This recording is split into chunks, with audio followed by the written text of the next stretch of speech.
What's up, y'all? Episode 68. Let's let them know right away, Spinny. What do we got? We got a legend for this The one, only right? thing we're gonna let them know right away is this.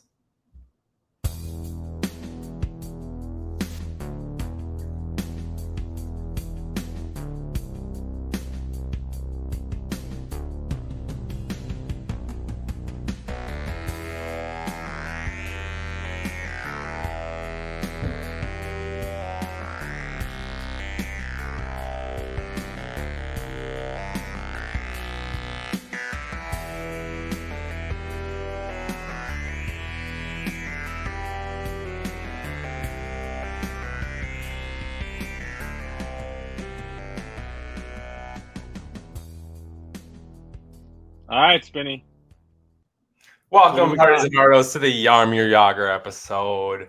Number 4 all time in goals scored in the history of the NHL. Became a goal for hire late in his career, essentially. Absolute boss. Rocking one of the best mullets that I've ever seen of a human. You So, did, actually. yeah, That's like the only thing I remember of that dude. the Yarmir Yager episode. All right, Hockey Buck, let's fans get ready. everywhere are rejoicing that we finally used a hockey player. They're Yeah. all rejoicing. We're starting this episode. We're gonna have this one be a little shorter because we got some longer episodes coming up for y'all in these next couple We got weeks. some fun coming up for y'all in the next Some 2 fun, weeks. a Make sure lot you're of fun, as we all know. liking, you're Football. subscribing, you're giving us some good ratings so we can get the views for this, because we're gonna have some absolute Boston busters the next Boston busters. That's the best I can come up with. That was ferocious. What? We're gonna have some absolute demons of episodes in the next 3 weeks. So Demons. check us out. Demons. They're gonna be demons. Oh my gosh. These Busting adjectives. busters though. Unreal. Who am I? What am I? An Yeah, that was. article writer? I feel like I'm What do on you like? episode. I feel like that's something like a 70-year-old would say too. True. Right? I don't know. I'm either a boomer or I'm Buster on Arthur. One of the two things. Yeah, literally. We're starting this one off though with a bunch of headlines. We'll start with some of the smaller ones. The Tim Anderson and Jose Ramirez fight. Somehow you still haven't seen this fight. Please go watch it, because to me, this might be the best fight since Odor and Batista. Yeah, I mean, all I know is Tim Anderson has the weakest jaw of any human I've ever seen in my life. I know he didn't even get hit that hard. I felt like, but I mean, it was like he got some momentum because this man was reaching back here and like it was the longest punch I've ever seen from Jose. But yeah, still kind of a weak jaw from Tim. That's all I'm gonna say. The best part is that Jose wasn't even looking either. His head was down because he's getting pulled back from the pitcher. He's just swinging, dude. No, oh my gosh. And actually the best part is the fact that Tim Anderson's the one who squared up first. He threw his glove off, squared up, We're ready to go. threw 2 punches, missed them both, and then you got Jose not even looking and just strikes him and he falls over. A little bit of respect to Tim Anderson though for throwing it down right away. I like that. I want to know what was said, because the play itself was not dirty. Like, nothing happened on the play, so something had to be said. Tagged him hard. It had to be something with that. That was the only thing. Yeah. He like ripped his glove into him when he tagged him, so it had to be something related to that. And obviously, all AL Central opponents, so they've probably been beefing for years. It's not just a one-time shit-talking situation, I bet, either. Also, Tim Anderson sucks, so I was just he sucks. So I love the fact that he got dropped. Yeah. Max. Oh, that was awesome. All right, the women's soccer team lost in the round of 16. Is that what they call it even? Right? What? For the World Cup, they call it the round of 16? The round of 16. You can call it the Sweet 16 if you want. Spinny, you know way more about soccer than me, so I'm going to ask you this question. Was this, in your opinion, an epic collapse from our women's team, or were they just simply not as good as we thought? Well, we were playing the third-ranked team in the world, and the second-ranked, we're number 1. Number 2 is Germany. They had already lost. The Swedes are 3? Yeah. So, like, it's not like we were playing some random team. Slow team. We're playing, the second best team other than us left in the tournament. And we missed a lot of open kicks, a lot of high stuff. Rapinoe hasn't missed a penalty kick in ever. Literally ever, yeah. Member of the U.S. national team. So, like, That's not common. We just didn't quite execute at the time that was needed, and the world is catching up with us, which is good for the sport. That tells me that the sport is growing. And, we got beat by a team that was almost as good as us and performed better than us on that day, honestly. Only thing I hate about this the most is the certain select members of the country that claim to be the most patriotic that are celebrating a national team losing in a World Cup. That is my favorite part of this. The certain select people we know that who we're talking about that think. I don't. Are you talking about if they're really famous, you can name drop if you want. But are we talking about sportcasters, No. politicians? What are we talking about? I'm talking about conservatives around the country that are celebrating the U.S. women's national team losing because they say that they were too cocky, they were too outspoken, okay, they believe in, and so they are saying that they deserve to lose a U.S. national team.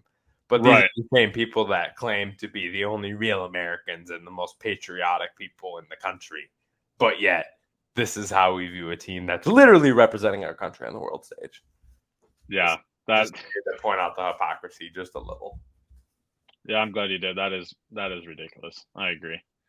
Any other comments? We'll jump to the next one.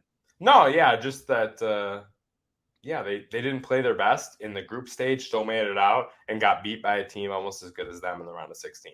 Was it a disappointment? Of course. This is a team that, has been the best team in the world for 20 years. So, yeah, losing in the round of 16 is not ideal, but it just, I don't think we as crazily underperformed as what the average soccer analyst is saying.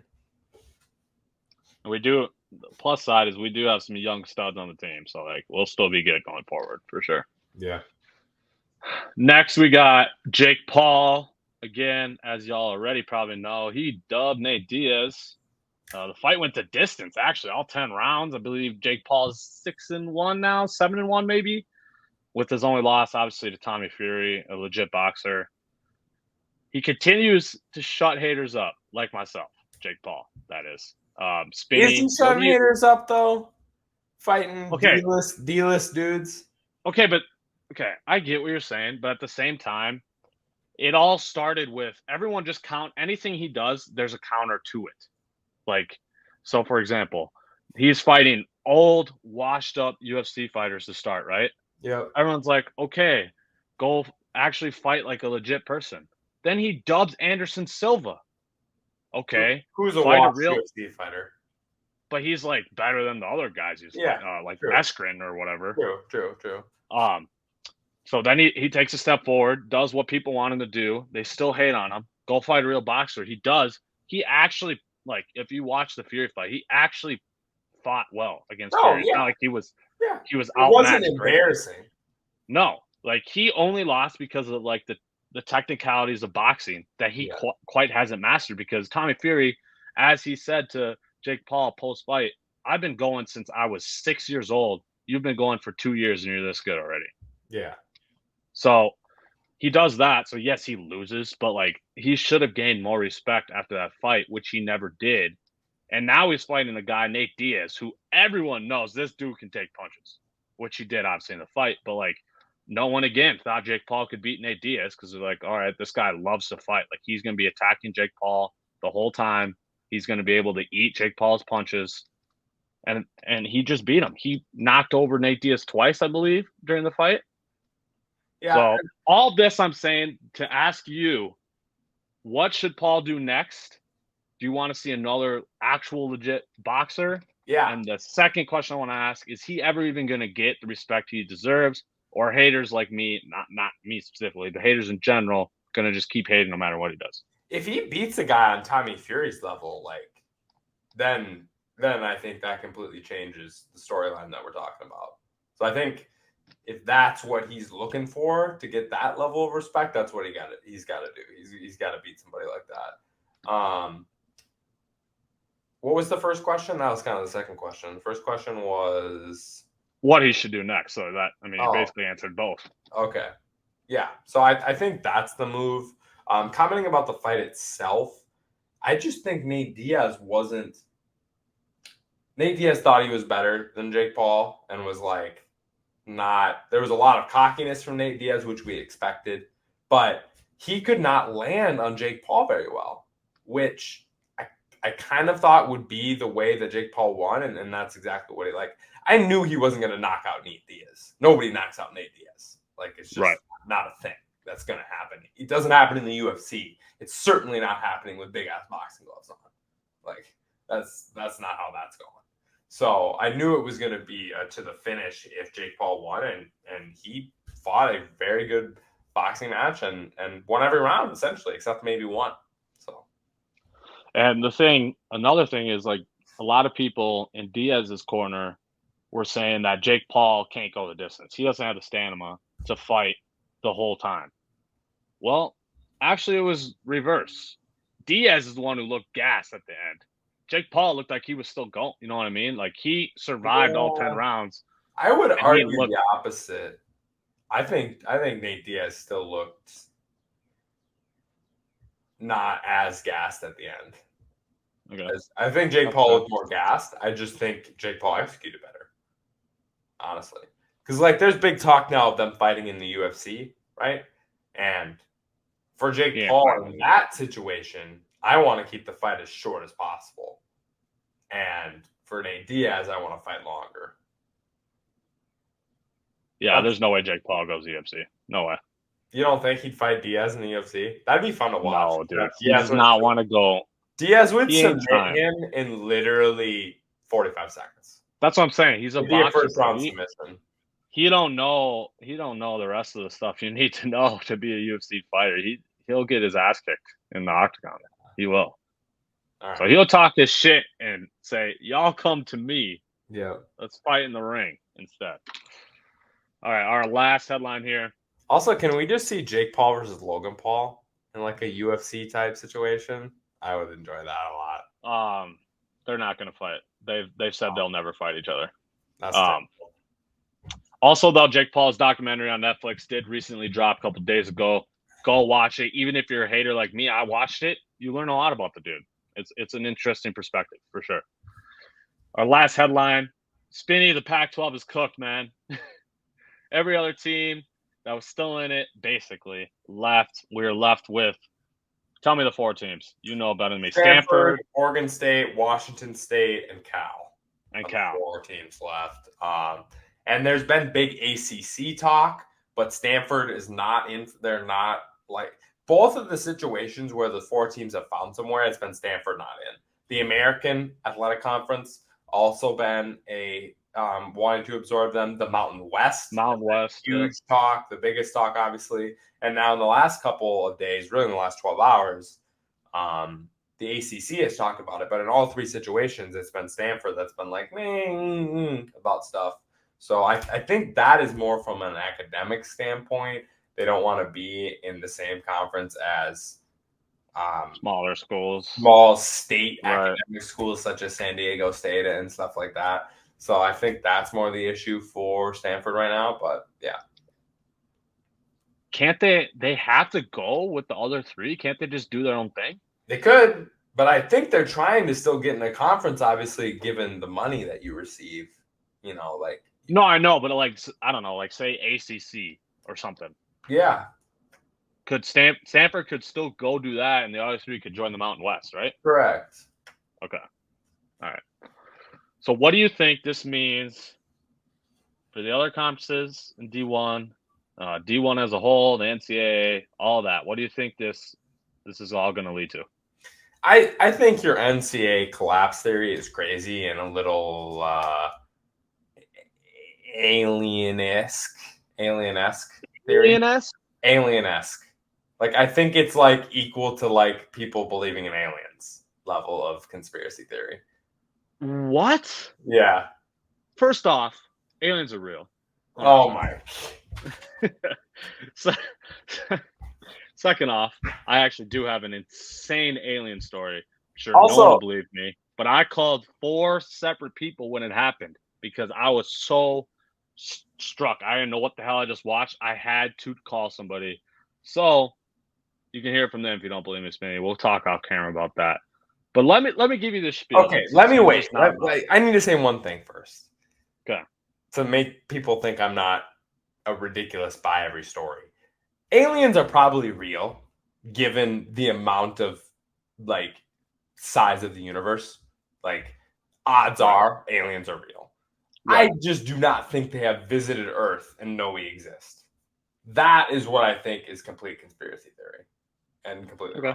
Aliens existing overall, they probably do. Like we're talking about an unbelievable sized galaxy. So, anyways, just want to clarify that before you gave me your doomsday prepper alien conspiracy ass theory about the no doomsday. I am not by any means saying it is done. But for you to act like there is literally no chance is unbelievable. There isn't a chance. Here's where you're wrong. Here's where you're completely, absolutely 100% wrong by using that verbatim, at least. One, it wasn't until a little over a year ago that they finally took the step to allow the different divisions to make their own constitution and bylaws. Before then, they had an overarching set of guidelines. You can't apply the same things from the D1 school to a D3 school. There are so much differences, so many differences. So one, this finally came in to play about a year to a year and a half ago. I know it's been the biggest thing for the NCAA is the fact that it was great. D3 can either accept or deny anything passed at the D1 level. Awesome. Correct. Yes. Correct. Awesome. I love that they did that. But there's still so much disparity within D1. Think about, especially if we transition to these essentially Power 3 conferences, how much money are they going to rack in compared to your little conferences? There's so much disparity within D1 that you can't have a same set of guidelines for these conferences because these smaller Mountain West or all these other conferences, they're just simply not going to be able to compete with the Big 10, Big 12, SEC. So you think it's going to end up in a situation where we put like the 50 to 60 teams in those three conferences in their own type of playoff scenario? That's why I think like other D1s in their own type of playoff scenario? This, and by the way, Hardest, this is all stemming from our Parents on Al Travis show this morning where we talked about it. Essentially, I don't necessarily think the NCAA is going to like completely be gone because, like you said this morning on the radio, there's still D2 and D3, right? That's not going anywhere. No major changes there. So NCAA will stay there, but maybe it's a thing where like these Power 3 or whatever, they have their own thing. I don't know what it would be. Maybe they're just by themselves. I don't know what the answer is. And then the NCAA is still governing the rest of the D1 because there's just so much, not even financial wise, but like goals and missions of these schools, other resources. There's so much disparity within everything. Is that football and basketball only, or how? I would say it's everything because like all these schools, they're not just leaving for football. All of their athletic programs are leaving. You know what I mean? I would just argue in different sports, you have a lot of random teams that are good. That's true. That's fair. So a bunch of ACC schools like in volleyball, like Louisville and San Diego was in the Final Four last year. And there's so many schools that from outside conferences in other sports that isn't necessarily football and basketball where I think the difference comes in. And also in basketball, that's fair. But those teams from those three conferences get beat by they get upset every year. They get beat by mid-majors all the time. Right. It's just the money coming in, the money that they'll get from the NCAA. How long will other schools, these smaller or schools that are in smaller conferences, how long will they put up with it? I just don't know. Yeah. And also, here's an interesting fact for you, Spinny. A study was conducted by the NCAA themselves, and it showed that about 2/3 of the Power 5 conferences think they should break away from the FBS or the NCAA as a whole. So the majority of Power 5 team or schools already think they should leave the NCAA or at least the FBS, which would be football specific, obviously. Football, I do understand that, and there's been talk with this in basketball too, like March Madness being its own entity essentially, and not being governed by the NCAA. And that's the talk for football as well, is like the college football playoff breaking from the NCAA and making their own situation. So they don't have to split revenue with the NCAA, which I understand that perspective. I just don't think on a whole school sport, every sport-wide basis, it's ever going to happen. And my only counter to the sport argument you had would be, well, those other sports aren't the ones bringing in the money. Correct. It's football and basketball. Correct. That bring in the majority of the money, I should say. Correct. I'm glad we talked about this, though, because this morning I did not on the show. Go ahead and watch it. Hard as Hard. I was on Facebook on Al Travis' show page. Also shared by us, so check out the. I didn't dive in enough, and I probably said it in too broad of terms where you literally thought I meant that the NCAA is literally going to be completely gone. That's what I think you thought I meant this morning. But I meant specifically Division I and specifically these essentially Power 3 conferences. Which I could see at some aspects and maybe sport by sport. Right. Correct. All right, Spinny. Let's move on to the next topic. We are going to draft the most underrated and overrated players on the NFL's top 100 list. 1 through 10 just came out on the 7th, I believe, so just a couple days ago. Spinny, what do you want to start with? We're going to draft 3, I believe. Let's start with overrated. Okay. Let me get the list up. I want the list up just so I can reference it. I will pick. Man, I don't necessarily know. This is tough. I'm going to pick Khalil Mack first for overrated. Here's why. He is, as y'all know, Hard as and Hard, we already did our edge rankings. Neither your experts here, me and Spinny, had him top 10 edge rushers, right? He is 7th on this list, and he's also 38th overall. I do not think there's any chance he's a top 50 player in the league, and I do not think he's top 10 edge rusher. That really stood out to me from this list, maybe even a little more than these other guys on my list, so that's why he's going to be my first pick. I'm going to take the other very obvious one, in my opinion, from the list. Don't you dare. And that is running back 1, Josh Jacobs. I think that's way too obvious to me. That was my other choice. Yeah. He had a great season last year, but to have him be considered by the players as the best running back in the league above Henry and McCaffrey and Chubb is unbelievable to me. And I don't know. I think there's more of an argument that he's the 6th or 7th best running back in the league than he's the 1st. So, Josh Jacobs. I like that one. Can I find his name? Okay. Jared Goff will be my next one. I did not write down what QB he was, but just the fact that he's above Lamar Jackson just is ludicrous, dude. There's no way Jared Goff is better than Lamar Jackson. He's not better than Trevor Lawrence either. Those are 2 guys he's listed ahead of. So Jared Goff QB9 and QB9. Jared Goff is not a top 10. He's not a top 10 QB. I'm sorry. I was actually a little shocked he was even on the top 100 list. Not gonna lie. So yeah, he's my pick. There's no shot in hell he's better than Lamar Jackson or Trevor Lawrence. I'm sorry. I'm going to take a QB as well. And I think it might be a little surprising to you, but this is the 3rd Don't do it on the list. I'm going to take Jalen Hurts. QB2 and 3rd best player in the NFL? That's crazy. 3rd best player in the NFL. That's crazy. Wild to me, especially for a guy whose biggest question mark as a quarterback is his throwing of the football. I just don't love that as my 3rd best player in the league. And also, I get a little bit of the momentum. His best game was definitely the Super Bowl. His best passing game of his career was the Super Bowl last year. So you got to give him credit for that. But I just haven't seen it on a consistent enough basis from Jalen Hurts to call him the 3rd best player in the NFL. That is wild to me. I think he's more in the 15 to 20 range and more QB 4 to 6. Look it up while I'm making my pick here. But I feel like he wasn't even top 50 last year.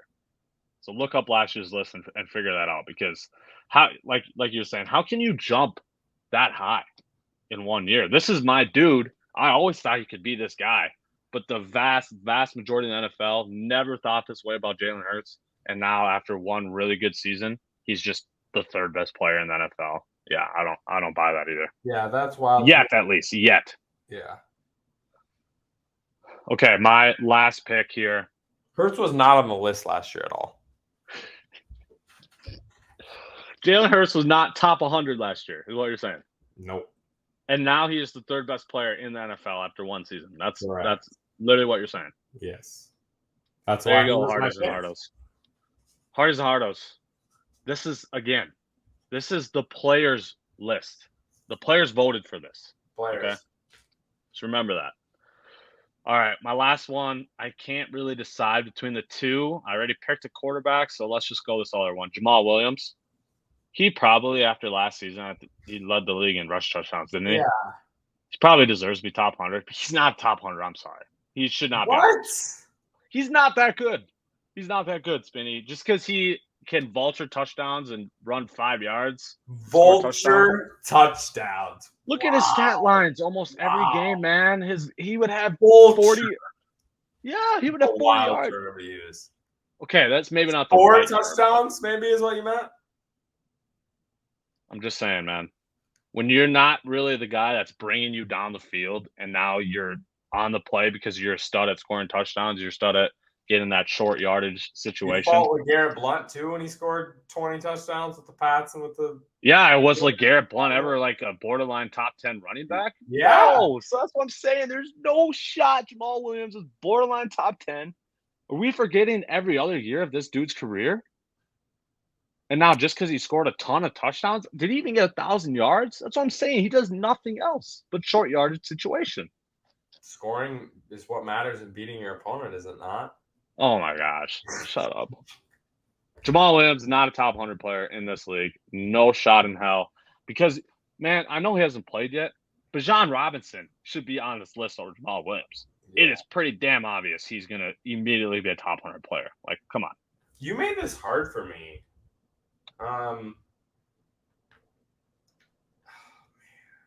You could take the other one. These guys are both ranked 6th in their position. Okay. I'm going to take don't do it. Come on, man. Kirk is definitely overrated. QB 6, and he is overall 42. I love it. I love the respect for Kirk, but I think that is a little too high, having him above Rodgers and Lamar and Dak and Tua and Fields. I think that's a little over the top in Lawrence. Multiple guys. All right, let's not throw Fields fine, but Lawrence, Tua, Lamar, Dak, Rodgers, those 5 guys, I find it a little bit of a stretch to have Kirk over. I will remind you, though, that you did have Kirk over Tua and Dak on your top 10 QB list. Yeah, I did.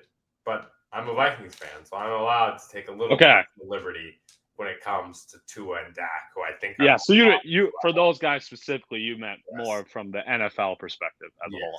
But Rodgers, that's fair. Rodgers and Lamar and Lawrence, those 3 are a little ridiculous to me. Yeah, that's crazy. Honorable mention, though, CeeDee Lamb as wide receiver 6, also 34th overall, a little high. A little high. That's what I was deciding between right there. That's a little high for CD. I agree. All right, let's jump to underrated now. You let me have first pick for overrated, so you can have first pick here. This is easy. Trevor Lawrence. Number 1 pick. Again, as he is always a number 1 pick in everything. Best high school, best college, number 1 pick. This is a guy that, man, I'm going to give the Hardys and Hardos actually listening to this episode a little preview to our NFL award prediction episode when I go wild right now and give you a very hot take, but one I will back up and will be backed up by this guy, Trevor Lawrence, the 2023 NFL MVP, ranking him as the 14th quarterback in the NFL is ridiculous. Having him anywhere outside the top 6 is ridiculous to me. 4,000 yards, 25 touchdowns, 8 picks last year. Once he had a real functioning head coach, unbelievable. And you're also adding Calvin Ridley And I love their weapons they're rocking there. Trevor Lawrence, 40 touchdowns in range, 35 to 40 touchdowns, 10 to 12 interceptions, 4,500 yards, NFL MVP, Jags around the 11-5 mark this year.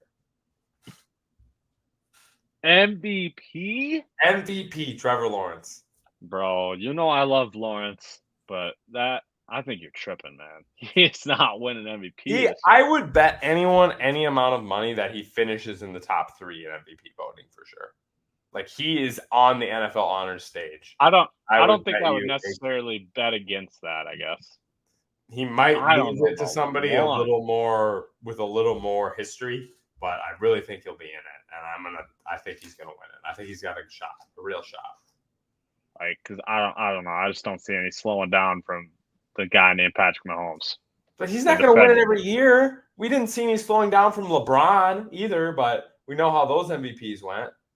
Like, guys don't win it every year. Tom Brady's only got freaking 3. Tom Brady sucks. We all know this. Oh, man. Overrated system QB. Yeah, you walked into that one. Come on. You walked into that. All right. Well, since you said that, though, Lawrence, we backtracking a little bit here. Jamal Williams is ahead of Trevor Lawrence on the top 100 list. Yeah. Thank you. All right. Enough said.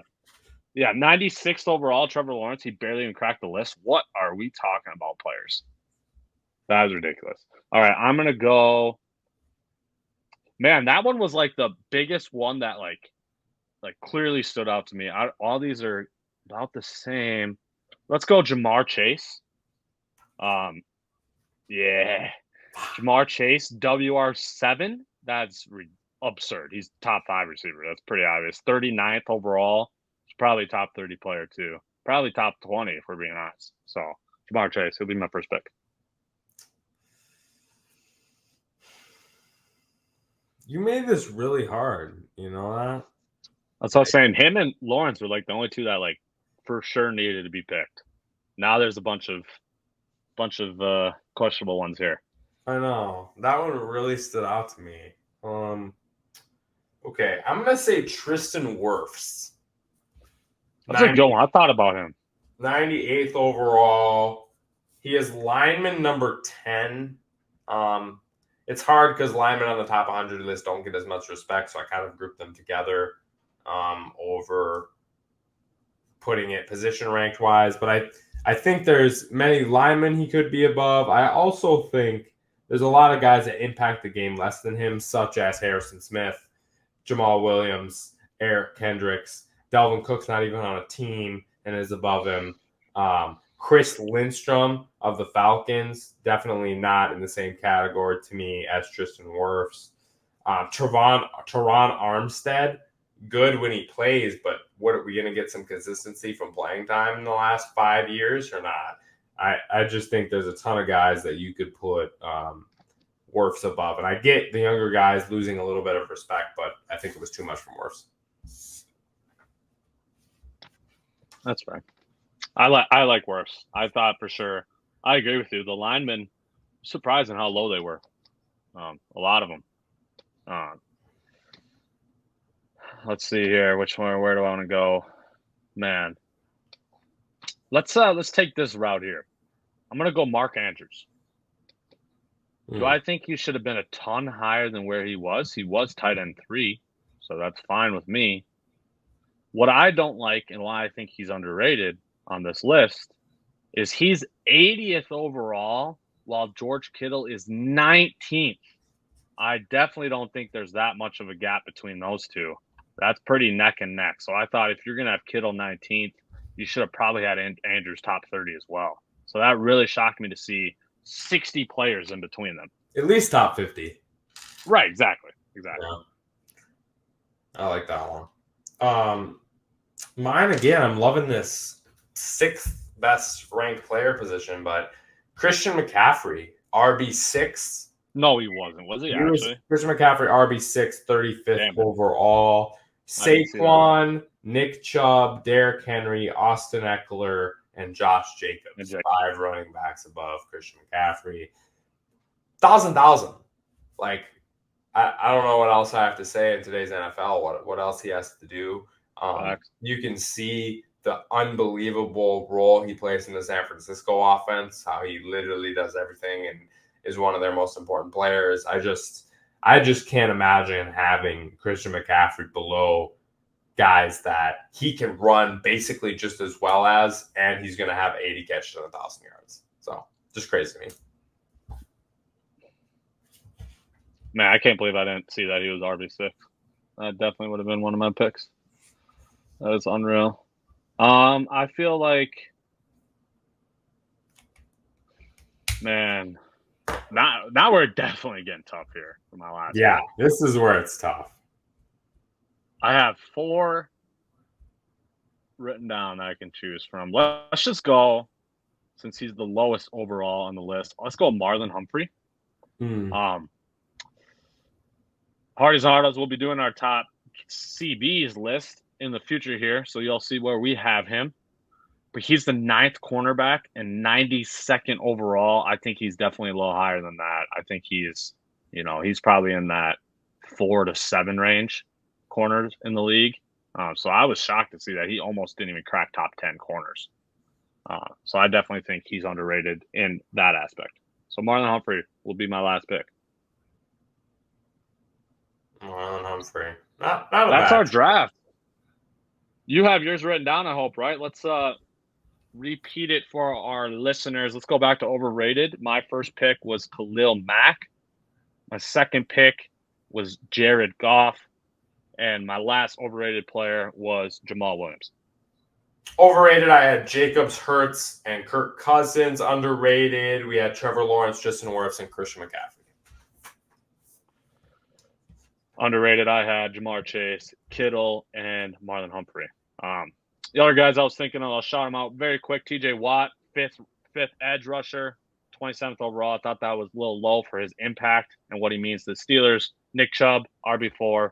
He's better than Josh Jacobs, so I don't know why he's RB4. And Trent Williams, that's a kind of like a nitpick, but like we said, they were lower on linemen on this list. I thought Trent Williams for sure should have been a top 10 player, honestly. All right. That was our draft. Go ahead and go check out that list if you haven't seen it 1 through 100 and drop comments to let us know what you guys think. But now we're going to finish off with our top 10 inside linebacker list. Spinny, let's start at the top, man. Who do you got 1 through 5? The GOAT Fred, Roquan got that big deal. Demario Davis, even though, man, I hate putting Saints on this list. Shaq Leonard, number 4, and Levante David, number 5. Okay. We do have some differences. Fred Warner, 1. Obvious answer. We're not even going to talk about him. He's a freaking monster. He does it all. Roquan Smith, 2. We're in agreement. Top 2 first team All-Pro last year for Roquan. And his impact on the Ravens D was insane once he got traded to him. Bobby Wagner comes in at 3. I gave him the edge over the other old folks on this list because he was the top graded linebacker in the entire league last year, according to PFF, obviously. He also had 140 total tackles, 6 sacks, and 2 interceptions. So he's still putting up unreal stats, and obviously he has the longevity argument. Matt Milano comes in at 4. I'm a little higher on him than you are. I'm assuming you just kind of want to see him do it again. This is a guy who also made first team All-Pro last year. He could make the jump again and solidify himself as top 5 inside linebacker. And Levante David comes in at 5. Like it. I mean, a few differences here in our list, but I also feel like linebackers 3 through 8 on this list are very comparable. Let me look at the list. Yeah, I'll give you my 6 through 10. 6 Bobby, 7 Dre Greenlaw, 8 Matt Milano, 9 Tremaine Edmonds, and 10 Devondre Campbell. Devondre cracked the list. Yeah. Interesting. Okay. Got my 10 spot. Demario comes in at 6 right away for me. Shaq Leonard, a little lower on him because of his inconsistency, and his stats have actually been declining since rookie year, not improving, which is never a good sign. And he was injured last year. He only played a couple games. Tremaine Edmonds is 8. Dre Greenlaw is 9, and Nick Bolton is 10. Tremaine Edmonds, Dre Greenlaw, those are two dudes that could definitely climb, but their coverage ability is just not there compared to these other guys. That's why they're lower on the list. Nick Bolton, man, only second year in the league last year. For me to even have him on this list is insane. Usually, you don't see young guys like that cracking top 10 lists. But he was second in the NFL in tackles last year with 180. So I felt like I had to put him on the list. Yeah, Nick Bolton, crazy. He was in my honorable mention along with Eric Kendricks, who I think is going to be That's my honorable mention. Best player, as well as TJ Edwards. I feel like those three guys all could have been with the top 10 as well. All right, I need two things I need to hear from you. DeMario over Bobby Wagner. Again, I totally agree with you. 3 through 8, it's all the same, but I want to hear your nitpick argument for that. And I also want to hear why you were a little lower on Matt Milano. Yeah. Matt Milano is, I want to see him do it again. Like you already predicted that. I just want to see more consistency from him. Demario Davis, I just feel like is still the same level that he was in his prime, and I don't know if Bobby Wagner is. That's why I picked Demario Davis over Levante David and Bobby Wagner. Is just eye test of those three. I feel like Demario is the most closest to the player he was in his prime. And obviously there was some injury situations last year and him missing time. But I feel like especially on a healthy year, and the Saints defense also has been consistently very good for the last, how many ever years. So I just feel like, that was my main argument for DeMario, was just most closest to his prime among those three older guys. Okay. Low-key, I literally only put Levante ahead of DeMario because DeMario's a Saint. So I'm sorry. I had to give Levante the biased edge there. I won't lie about that. Also, Kevin White, honorable mention on this list as well that I didn't bring up, that I feel like that's a dude that he could cover. Yeah, if he could even cover at league average, he's easily top 10. Easily. Yeah. Well, man, if you could even get that to league average, this dude has a legit top 5 argument because his pass rushing ability is absurd. Yes. And that's why Devondre Campbell snuck onto my list, is he does have very good pass coverage stats. It's just his side-to-side speed and coverage on the tackling end isn't as good as some of these top 10 guys. Do you have, I know you said TJ Edwards as one of the honorable mention category guys. Do you have any other younger guy possibilities to crack this list after this season? Not necessarily in the honorable mention range yet, but getting there. I'll just say Patrick Queen right away. Yeah, that was exactly what the name I was about to say. Patrick Queen, low-key, comes to mind. What about off camera before we started? We talked a little bit about Frankie Louvu, or however you say his last name. Yeah, he's 26, so I didn't know exactly if we were putting that's what I kind of in this category, but yes, also a possibility from him. Low-key Devin Lloyd, linebacker for Jacksonville. I think I like that. I like Devin Lloyd. Utah product. I think he has a chance as well. Well, Spinny, that was our list. Do you have any other thoughts or statements you want to make about my list, your list, anything? Otherwise, we will jump to Q&A because I do have Q&A for you. Yes, I thought that was a good list. Pass rushers, D tackles, and inside linebackers have been checked off. Corners and safeties, last two. Corners and safeties. This will be fun. This is going to be a fun one. I also believe that. All right, shoot me your Q&A, Jackson Robert Bustler. Don't call me my federal name ever again. If Sleeper would stop being so ugly right now, I wanted to say a different term, but I'm not going to. Okay. This one might make you think. This one might stump you here. We're talking fantasy football right now, perspective, okay? Fantasy football perspective. Outside of your obvious answers, a.k.a. your starting quarterbacks of Stroud and Richardson and Bryce Young, and outside of Bijan Robinson, the clear obvious answer, who do you think, you can give me a couple names you want, will be the most impactful rookie for fantasy? Jahmyr Gibbs.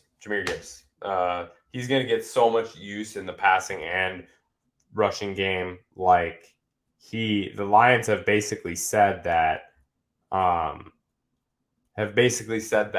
anytime he's not in the game as a running back, when David Montgomery's in, he's going to be the slot receiver. So I just love the amount of targets and usage he's going to get. Obviously, injury concerns. This is all pending health. But if Jahmyr Gibbs is healthy, I just think the amount of targets and touches in the game he's going to get is going to be great for fantasy. Yeah, that's one of the other obvious answers. Maybe I should have left him out, but I was just I didn't know if you were actually as high on him as I am. Yeah, I mean, I haven't been, but just the usage rate, fantasy wise, is going to be good for him. Do you have any? Okay, so the next kind of tier of guys would be all those receivers, right? Do you have any faith in immediate impacts for JSN, Addison, Quentin Johnson, or Zay Flowers? What team is Zay Flowers on again? The Ravens. So I really don't have faith in him, honestly. Fantasy impact. I think Jordan Addison is going to be number one just from what I've seen in training camp and the route running and the speed that he's been showing has been pretty ridiculous. So I think that he has very good receiver ability, but I just wonder how much targets he's going to get in the beginning, which scares me a little bit. Which is why I think potentially I don't know this person's health, so maybe I'm going to look like an idiot when they're going to miss part of the season. But I think Jalen Hyatt with the Giants is a very possible fantasy impact rookie wide receiver just based on the amount of targets and touches he's going to get if he's good. Like, if he's good, we're talking like WR1 targets. So they have no other receiver. They have no one. Exactly. Yeah. So I think Jalen Hyatt could be an option if he's healthy, just purely based on the amount of targets he's going to get. I kind of like Quentin Johnson too, just because you would assume one of, if not both, Keenan Allen and Mike Williams are going to get hurt at some point, thus increasing his role and usage. So Quentin Johnson's getting WR1 reps at least 3 to 5 weeks during this regular season because of Keenan Allen and Mike Williams aren't staying healthy. When you got a fantasy friendly quarterback, Justin Herbert, you love seeing stuff like that. Do you have any low key names? Guys that were end of rookie drafts, maybe not even drafted rookie drafts. I know I'm putting you on the spot, so it might be kind of tough.